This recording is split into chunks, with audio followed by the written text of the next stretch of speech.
Hello there, everybody. Welcome to another episode of Gym Rats. As always, it's me, XFL Jim. Can you smell what the XFL is cooking? And of course, I'm joined by none other than Chase Sessoms, aka the Wolf of Oaklawn. And down below is the man himself. It is the legend.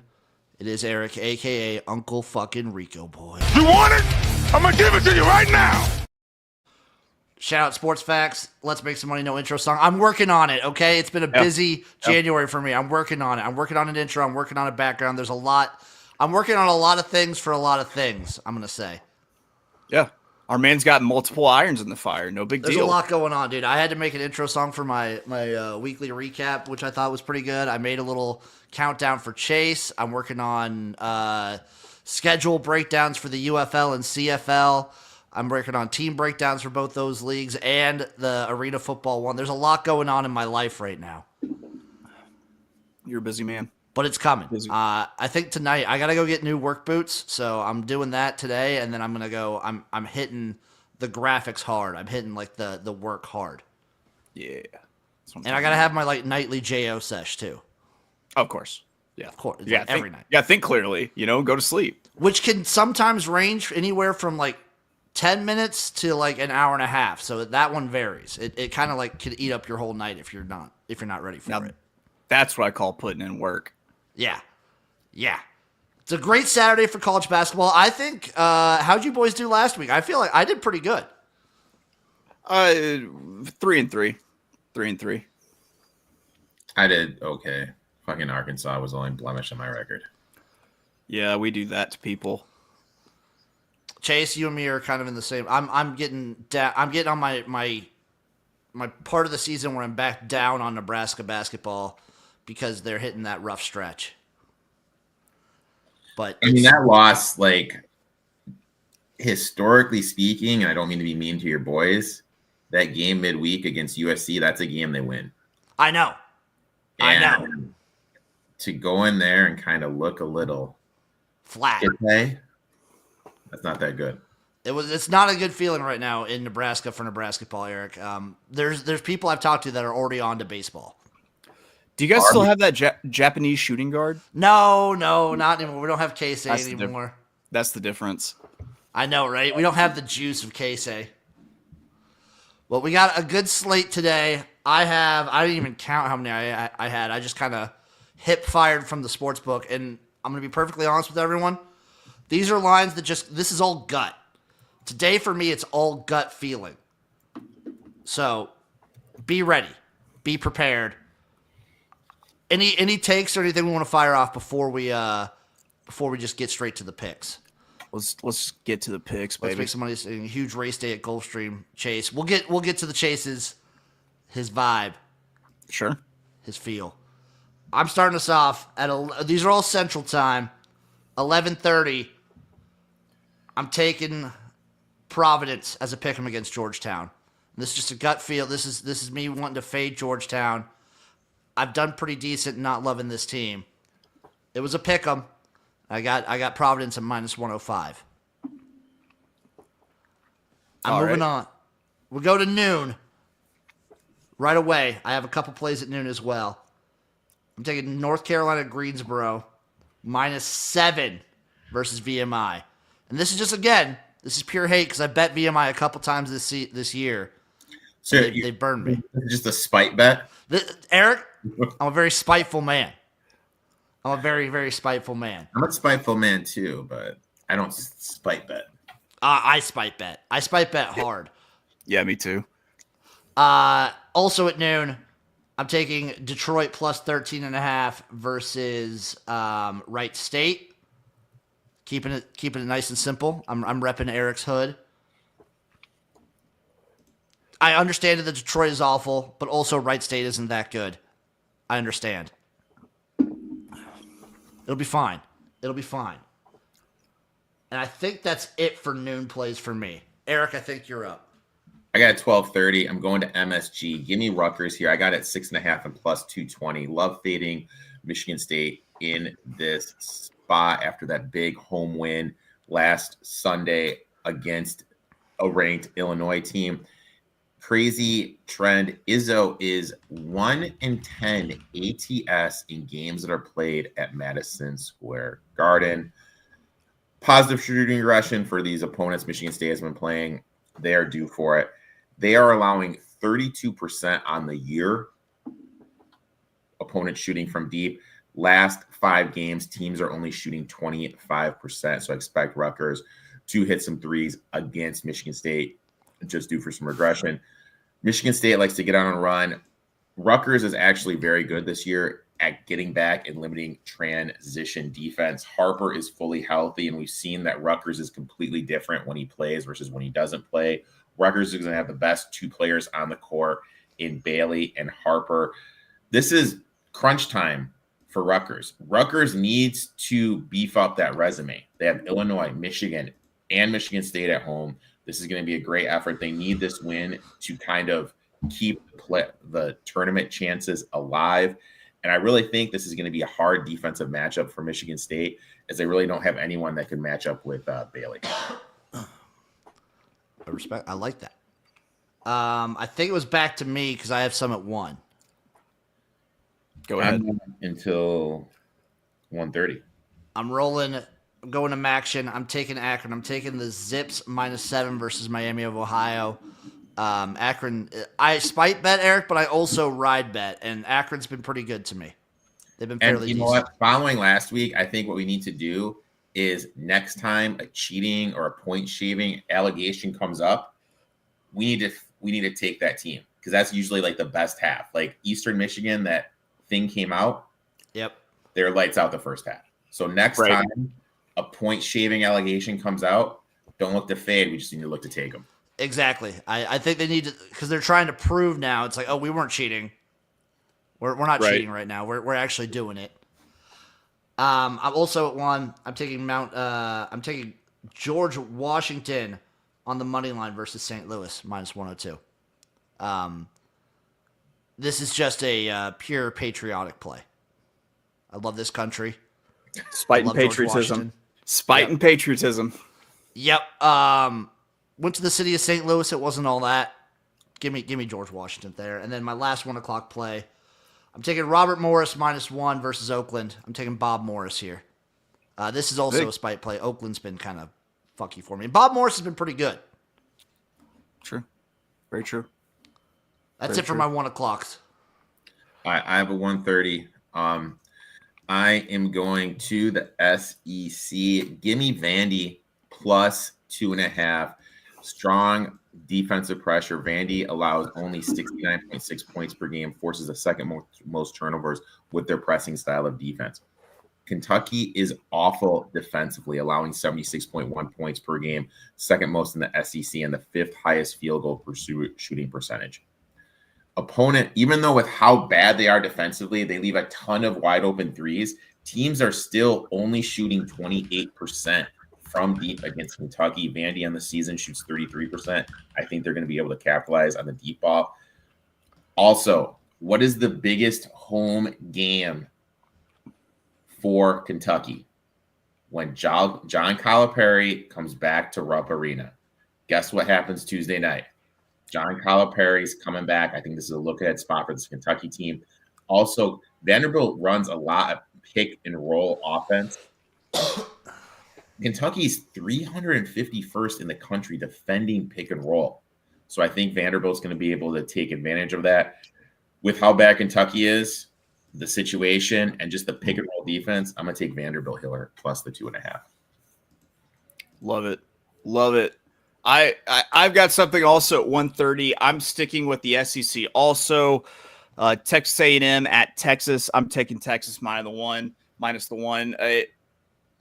Texas A&M is an atrocious shooting team. Texas is a very good shooting team. I think Texas outshoots them here.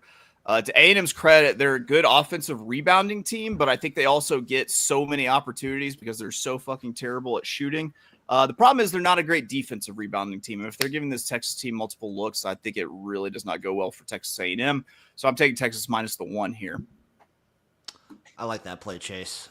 Sports Facts chiming in. Can Eric give a bet without moving his hands? Probably not. And Bobby Thomas, Rutgers adjusted spread -10. I could actually see that as much as it pains me to say that. Let's see. 2:30. Yeah, I got nothing till 3. I got 2. Go ahead, Uncle Rico. I am going, and I'm not using my hands, going out west. Give me UNLV. Great bounce, +3.5. Great bounce back spot after being upset as 8.5-point favorites against Wyoming, while New Mexico has a big game early in the week against Utah State for the conference lead. UNLV 8-2 ATS the last 12 meetings against the Lobos. Pitino is 45% ATS as a road favorite in conference games. But when we dwindle it down, when he's like a small favorite, so that is 3.5 or less in conference games, that dips all the way down to 27% ATS. UNLV coming off their worst shooting game of the year, 39% from the field against Wyoming. They missed 7 free throws. If they just make their free throws, they win that game. New Mexico plays at a real fast pace. UNLV likes to slow it down. When they get that contrary matchup where we have a fast team against a slow team and the slow team's at home, I'm always going to take the slow team.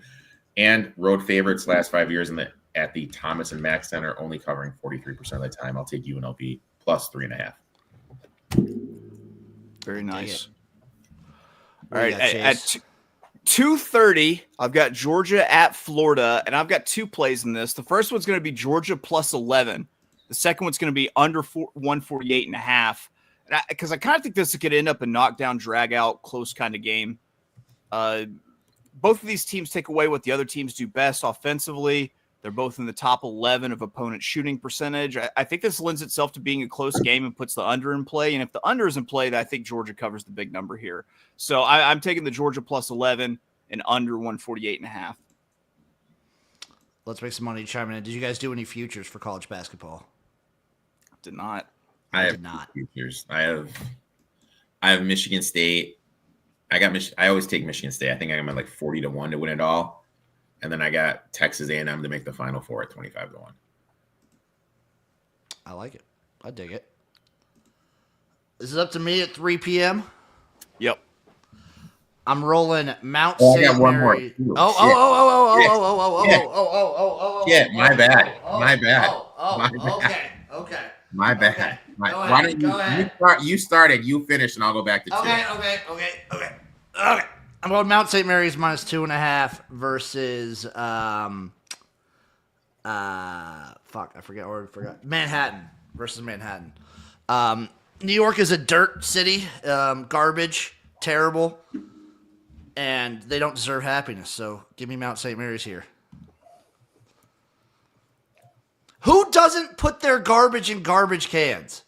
Who just leaves it on the sidewalk? My neighbors. Your neighbors are trash people, Eric. Back to 2. This showing some raw athletics. That's facts. I'm getting dirty here. Give me Colorado +16. What's the big game on Monday night? Arizona is hosting 3rd-ranked Iowa State. Prime look-ahead spot with a quick turnover. Arizona struggles defending these big numbers. When we look at it this year, they're 17-point favorites against UCF, only won by 8. Against TCU, they're 14.5-point favorites, only won by 9. Arizona's tallest player is 6'6".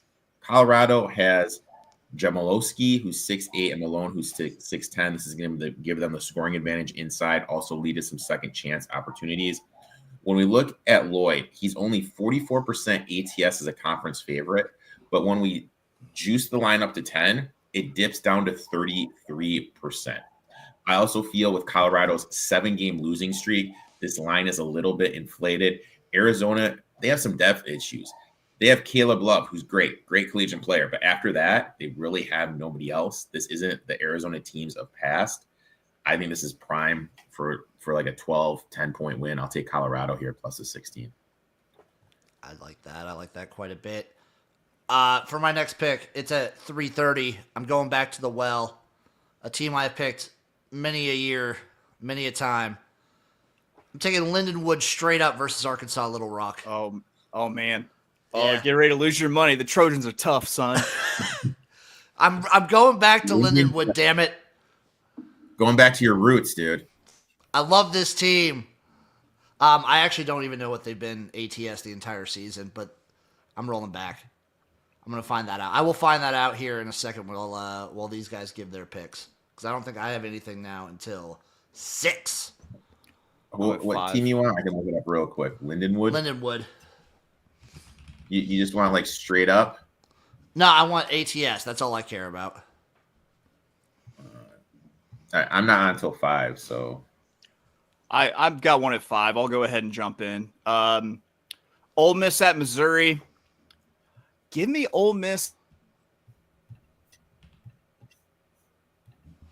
Oh, it wouldn't let him take it.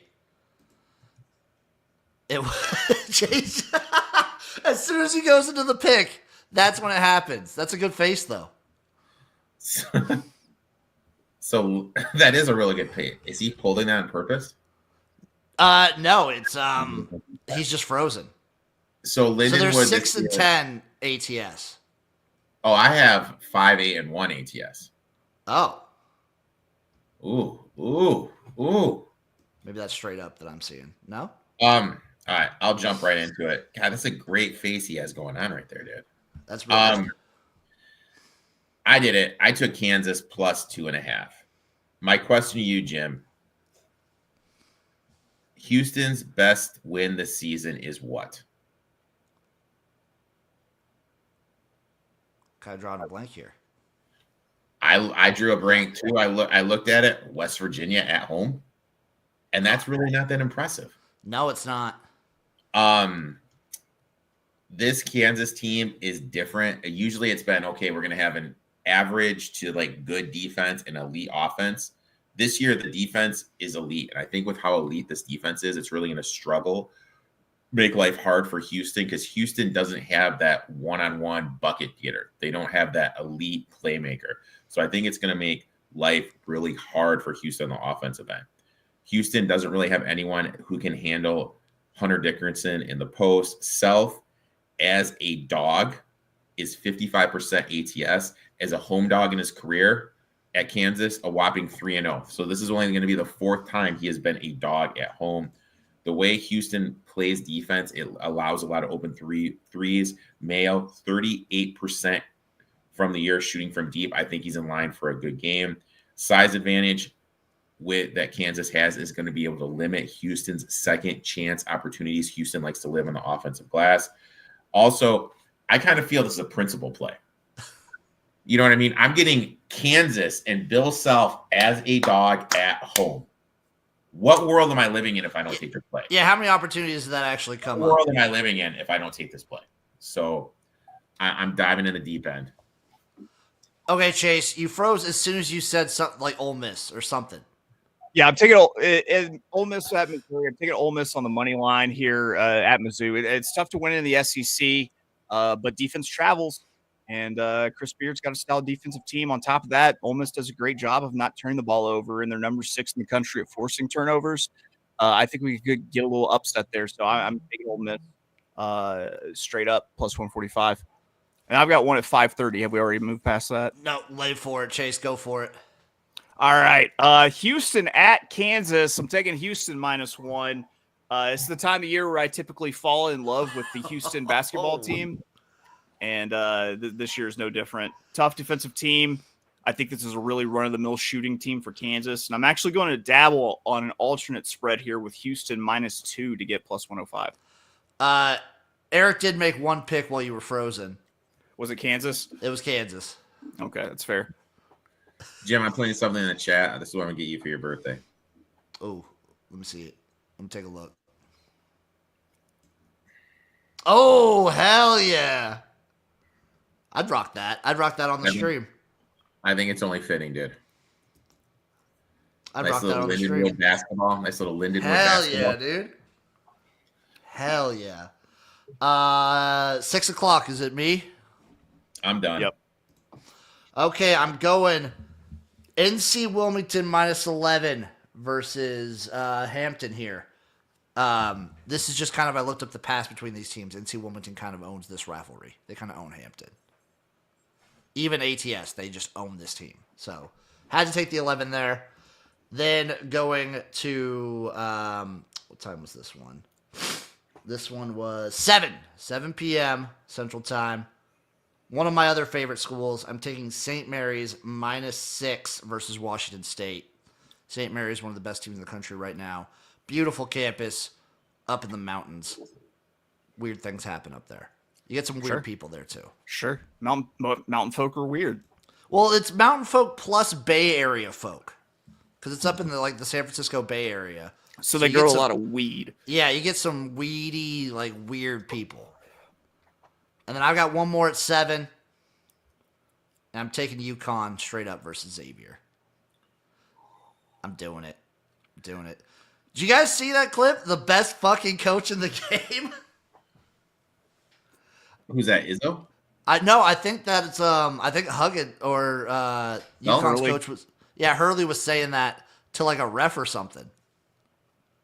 He's such a douchebag. I fucking hate that guy. He's such a fucking douche. I have a hot take. I don't think UConn's good this year. I don't know if it's that much of a hot take. I don't think they're that good either. I don't think they're good this year. But I think Xavier's been extremely disappointing. Okay. I think these teams are probably pretty close to equal. So give me the plus 102 on UConn here. Okay. You guys got any round robins? I've got one more play at 7:30. Oh, go for it, Chase. You're up. Ooh. Tennessee at Auburn.